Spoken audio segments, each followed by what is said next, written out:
Hi guys, Kadyo na naman at nanonood kayo ng Motorsiklo News. Yes, ngayong video pag-usapan natin ang kumpanya ng Kymco. Bakit nga ba? Marami pong nagsasabi na ang Kymco is isa sa pinakamagagandang brands ng motor at scooter sa buong mundo. Okay, eto po. Globally, nag-start po talaga at na-founded ang Kymco noong 1963 ni Mr. GS Ko na former partners with Honda. So, meron po siyang kaalaman pagdating po sa pagpuproduce sa motor, no? So, globally, naging major player ang Kymco noong 1990s. Dahil ang mga scooters nila and motorcycles is one of the leading brands when it comes to dependability, quality, and of course, yung performance. Sa Pilipinas, pumasok po ang Kymco noong 1970s. At naging popular po ito dahil po sa kanyang affordability at saka syempre sa performance and of course yung kanyang quality.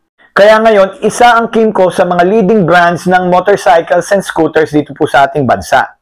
So pagdating po sa scooters, andyan po syempre yung Super 8, andyan din po yung tinatawag po nating Kymco Like at Kymco Like 125 at 150, yung mga classics po nila, yung mga retro designs. At syempre yung mga maxi scooters nila, ito yung mga Downtown 350 at meron ding X-Town 300i at ang kanyang super sport scooter na 180 na KRV. Yun po yung bagong labas po nila.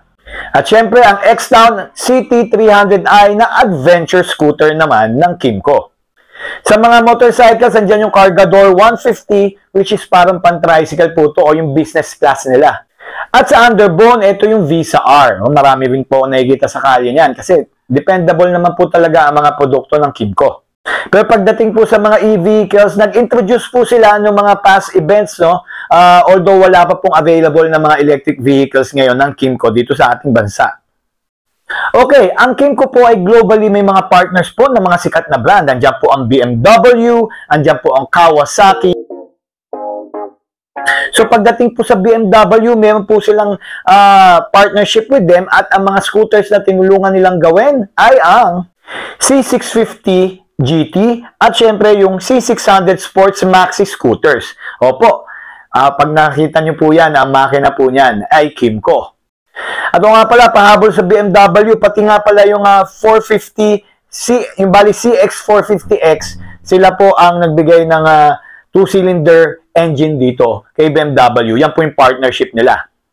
So, yun. So, pagdating po sa Kymco, yung kanila pong milestones, ito, sasabihin na natin. Again, noong 1963, Kymco was founded, so matagal na po siya. So,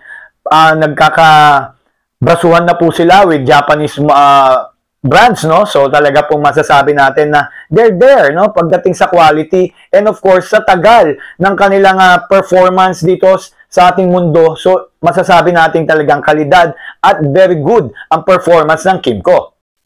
At siyempre sa 1970s, pinasok nila ang Europe at ang United States. Kaya yung 1980s, naging global, isa sa mga leading global motorcycle scooters ang Kymco.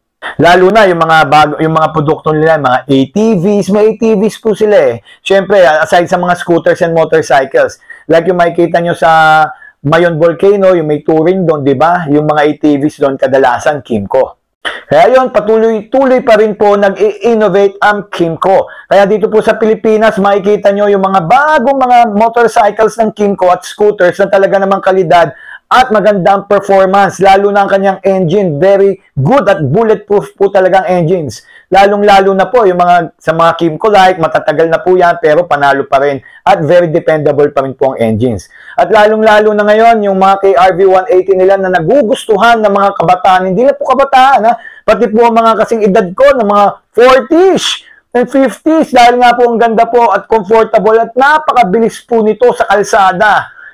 Hanip po talaga ang makina ng KRV 180 para po sa mga small displacement. At lalo na ngayon, meron na po silang Dink R150. So guys, yun po ang Kymco brand, no? So, syempre, gawang Taiwan, pero alam nyo naman na matagal na to, 1963 pa. Kaya pagdating sa dependability, alam natin, lalo na with other global partners, sigurado po kayo sa brand ng Kymco. So, if you're planning to buy a Kymco, don't hesitate because this is one of the leading brands of motorcycles and scooters. Again, ako po si Kadyo. Sa mga susunod pa po nating videos, samahan nyo kami. And of course, keep liking this video and subscribe na pag hindi pa kayo subscribe, and let us get our 100,000 subscribers para meron na kaming silver play button. Again, and again, thank you for watching Motorcycle News. I'm Kadyo, and I'll see you next time.